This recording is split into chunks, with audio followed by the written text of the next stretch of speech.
Hello everyone, welcome back to the channel where today you join me filming this 2019 facelift or update Porsche Macan Turbo. Now this particular one, you might have seen it on a previous video where I organised my second cafe in a machine convoy with a few friends and other cars that decided to join us for the day. It's my dad's, and the whole idea of that was to sort of take it in terms of driving and getting used to the idea of driving in a big group. Now for me that is nothing new, I do it all the time, but for my dad it's sort of, he's driven fast and spirited from time to time, but never in groups and such. Now the idea of that was to get him sort of used to the idea of driving in a group, because next year we are going on a petrolhead tours, or planning on going on petrolhead tours, the Alps and Pyrenees tour. So we're going to have 7, 8, maybe 9 days of driving around Europe, finishing off in Spain in this car. Now the reason we chose this car in particular, with obviously a bit of input from myself, it needed to be a car that was a good all-round vehicle. So obviously good enough for the tour, sporty enough to keep up with all the other cars, 24 other cars that are going to be on the tour, driving through the Alps, blasting around. Something that had the power to keep up and the handling, and obviously I don't think you can get much better than Porsche. They obviously know what they're doing. Now the reason we went for the turbo option was because we test drove a Macan GTS, I believe it was, and it didn't seem, it was a nice drive, it was a nice car, don't get me wrong, but for an Alps drive or a Euro tour, it didn't quite have the power, not quite enough to feel fast and nippy. I feel like we would have got left behind a bit and sort of struggled to keep up. Like, it's still got 380 odd horsepower, I think it did, but yeah, the weight of the car, the nearly 2 tons of weight, it sort of took that edge off of the power, so we needed to go for something a little bit more. And also it didn't have the valved exhaust option ticked, whereas this one does. And I think if you're driving a Macan, you need to have a valved exhaust, because there is just no engine sound with the stock system. It just takes it away completely. And again, I think driving around the Alps, blasting around the mountains and everything, you sort of want that sound with you. I think it's sort of going to be part of the experience. So that was that, but like I said, it needed to be an all-round car. So this is also my dad's daily drive car as well. So it needs to be good for the daily runs to work and back, and then other things on the weekend, like taking the dogs out for a run. So obviously we've got plenty of space in the back for the dogs. So yeah, great all-round car. So 2.9 litre V6 twin turbo engine with 440 horsepower and 550 newton meters of torque. So like I said, plenty to be getting us around. And it's also got most options ticked on it. Like I said, valved exhaust was one, like an essential one, which it's got, but it's obviously got most other options ticked on it. And I believe, I've never looked at a Porsche before, but I've heard stories that if you don't spec options on a Porsche, they are quite boring inside. Like there's basic branded cars, and then Porsche like maybe down there, so you're always getting options on Porsches. This has got most options ticked. It's got the valved exhaust, the air suspension set up, the chrono pack, so we've got launch control in it, and the clock for track times and stuff like that as well. So it's also got, being a turbo, it's got the 21-inch turbo wheels as well, which come as standard on the turbo, and it's also got these very big chunky 390mm discs with the Porsche special coating. I'm not exactly sure what they call it, their technical term for it, but from what I was told, that basically any Porsche with the white calipers at the front, or sorry, all round, are basically their special coated Porsche brakes and calipers that have got a special coating that stops really quick wear on the brakes when you're having spirited drives, and some sort of slippery coating that stops the brake dust actually sticking to the calipers and the disc, which is pretty good. The only downside to this, they are known to squeak quite a bit, and you might hear some of that later on in the video. But yeah, other than that, we've got like the nice black paintwork all around, metallic black paintwork, all black inside as well, but it's got some nice red, garnet red seat belts and instrument clusters and that, just to sort of break it up a bit. Now, taking a look inside, we have this lovely sort of seating position with a lot of buttons in the middle. That's just the dash cam going off. So all your button layout I actually really like. Again, on the 2022-2023 model, you are no longer getting these buttons all in the centre. It's all just touch buttons from now on, which again, my common complaint, and it's becoming more of a complaint from a lot of other people driving cars as well, that touch buttons are nice to look at. Like sometimes you get a nice piano black center console with no buttons and it's all just touch, but you're taking away that sort of muscle memory feel.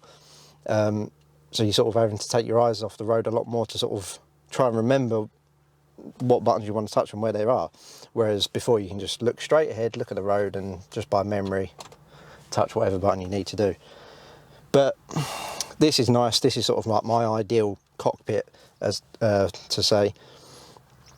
So from here you've got your sort of driver's buttons, you've got your traction control on or off, your suspension hardness setting for when you're in sports or sports plus, valved exhaust, lane assist, heated seats, and you sort of work your way up to then your individual passenger controls, your driver and your front passenger, your dual climate control. Yeah. And that's what I like. I like buttons, and then you've got this nice big touchscreen up top for your radio and your infotainment. That is ideal to me, but unfortunately on the new, like I said, on 2023 Macan, they've sort of done away with it and everything's touch, and yeah, which is a shame. Some people like the more simplistic view, but I like buttons, and it sort of puts a bit more character in there. But yeah, going away from that to the steering wheel, you've got your driver's mode and your chrono clock at the top. Your individual driver's mode, your sport and your sport plus, which then obviously activates the valved exhaust and makes your suspension harder, and your PDK gearbox, which is very good. Red instrument clusters on the chrono clock, and these, well, garnet red seat belts as well, just to break the interior up a bit. Come across you like that. It's very nice. Now coming around to the rear of the car for your passengers that are going to be in the front, sorry, in the back. Space wise, not too bad, considering it's got a bit of a sloped boot like a coupe. It's not too bad head wise for me. I'm 5'8", 5'9" at a push, and I've got a couple of inches to spare. Not too bad. Currently the driver's seat is obviously set up in my position. So for someone driving a little bit taller, you might sort of start to struggle with legroom a little bit. 2 USB-C ports to charge or plug whatever devices you've got. With some climate controls in the rear as well, so not too bad there. And a nice little cup holder and armrest. But now we come to the part of the video where most people want to know what the car really sounds like, and this is where the valved exhaust comes into its own. So let's start her up, we'll go for a drive. Now, being a Porsche Turbo and being Porsche, their launch control systems are renowned for being very, very good. So one of the first things I'm going to be doing that is launching this. Now the stated times are 4.3 to 4.5 seconds. I'm not going to be timing it, I'm just going to get a general feel for the car, and for something that weighs nearly 2 tons, I think a standard time of 4.5 seconds is pretty damn good. So we're going to go give that a try first.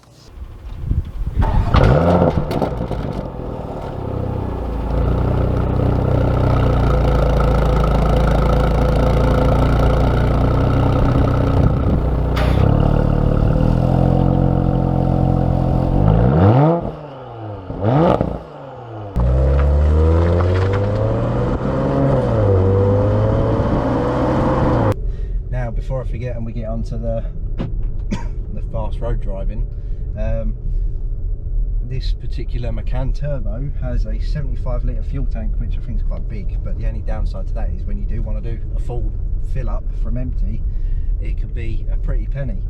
And obviously being a twin turbo V6, it's not the most economical engine to have either.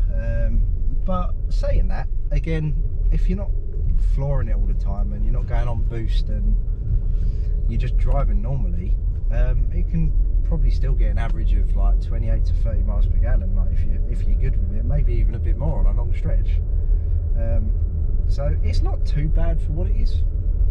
Again, one of them cars, if you're going to buy a Macan Turbo, you're probably not really worried about the economy side of things as much. Driving around town, there's nothing wrong with the car at all. It's not too lurchy when you come into a stop and getting going again with the gears. Like PDK does the job beautifully. It's not too harsh on your back when you're feeling the ride, going around our rubbish cancelled run towns with potholes everywhere and yeah, it's not too bad at soaking them up either. With the air suspension as well, I think it does that pretty well. And handling wise, I can fairly confidently chuck it into a corner, not as aggressively as some other cars, but it's designed for the happy medium, so you can have some fun with it, but you're not going to get the fun as you would a 911 or a Boxster or a Cayman, because it's bigger and heavier, just physics. But if you wanted an SUV with some punch, definitely get one. I can't recommend, I mean the only other SUVs I've driven, the sports SUVs, is the X3 M40i, Dad's previous car. That was a brilliant car as well, but I think this one takes it. I would definitely go down the Porsche route. Like I was saying earlier about the seats as well, once you're in them, they really do hug you very well, especially with the fully adjustable bolster supports, and yeah, there's no moving once you're in them. You don't need like a 5-point harness, they do the job very well. And sometimes, if you want to move over me, sometimes when it comes to huggy seats,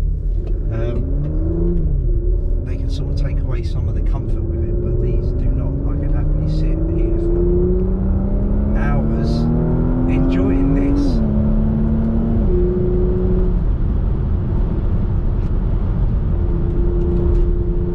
This thing turns from the family school run car to a bit of a beast with the turn of one of them dials.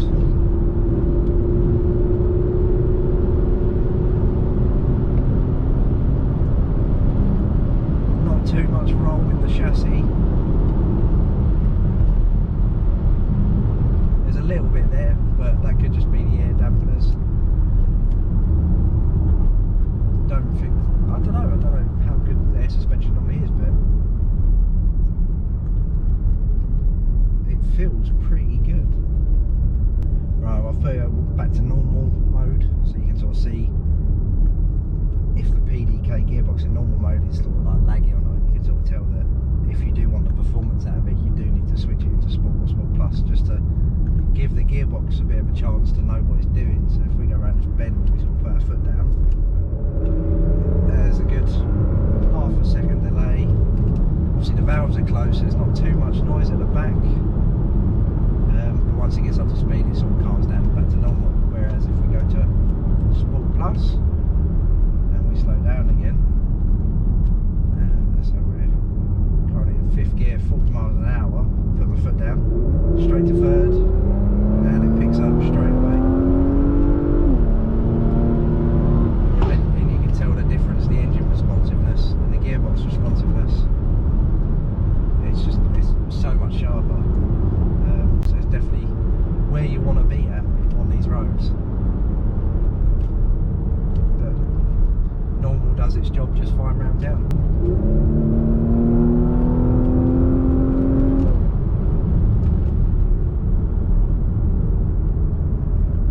Even the steering responds really well for an SUV. It's mad.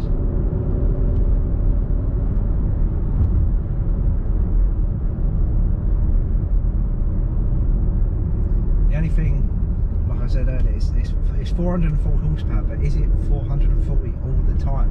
And I say this because in the middle of your mode select dial, you've got the boost button. So does that mean, I've tried reading on it and I can't find anything, does that mean that the power you're getting all the time in Sports Plus is only 400?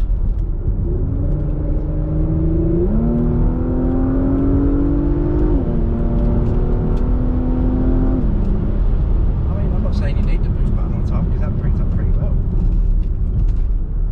but to me, if on paper it says 440 horsepower, I want 440 horsepower all the time. I could be wrong, the boost button might give you that a bit more than 440, but I can't imagine that being the case. I can imagine the car sort of being at 400 all the time, and then you get the 440 when you press the boost button, and that only lasts for 20 seconds. So if someone does know and they can clear that up for me, I'll be very grateful.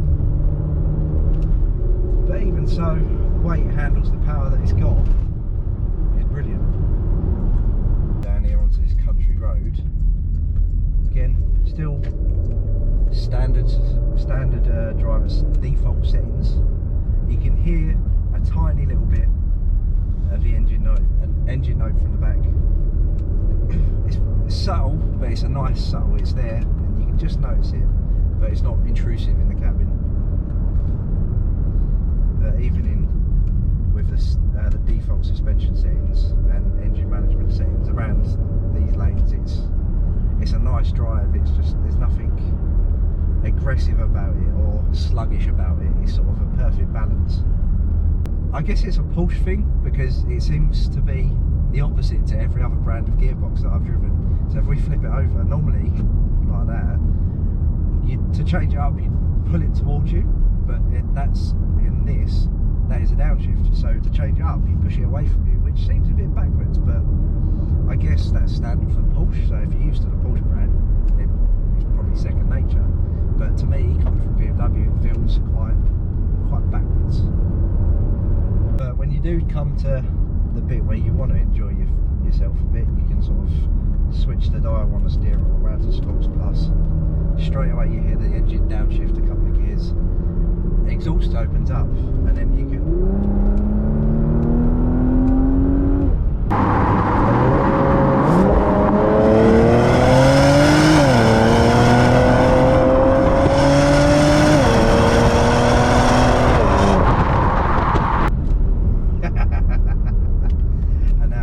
SUV that weighs nearly 2 tons, it picks up very well.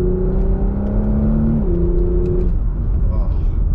And again, PDK working lovely, gear shifts are instant, nice and smooth as well. You don't get a thump in the back of your neck where it's kicking you, but you can just feel the torque kicking again.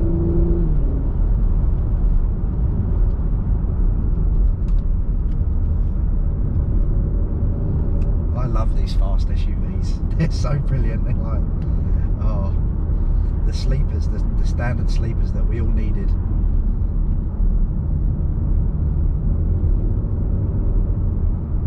I mean, I think this is sort of the perfect amount of power as well. You think 440 horsepower is quite a lot for an SUV, but when it weighs 2 tons, it sort of brings it back down a little bit. But again, it's the perfect happy medium all round. I mean,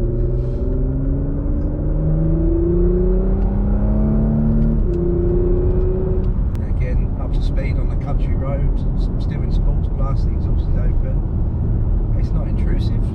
The wind noise is still barely noticeable if you had the radio up a little bit, but you still get that nice little rumble from the V6.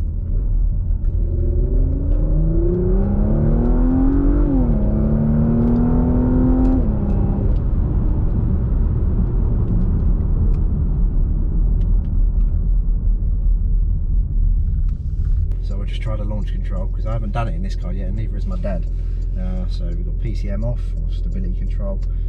Sport Plus, hard on the brake, them should just be able to go straight to the floor, and it should automatically do launch control.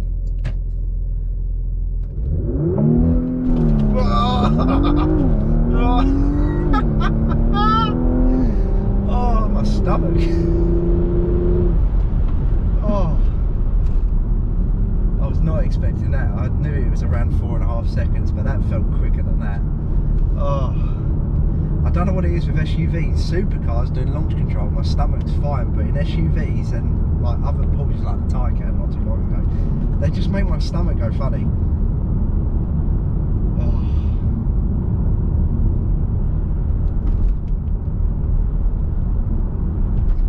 Oh, I want to do that again.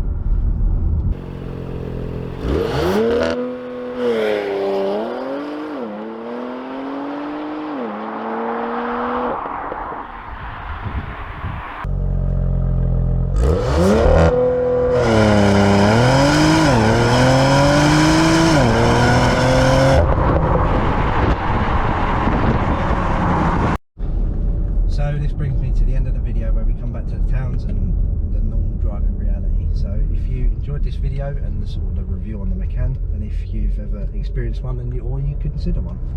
Let me know down below. Please like and subscribe for more content in the future. And if you're still sticking around for next year, then you'll see plenty of content involving this car when we take it around Europe. So bye for now.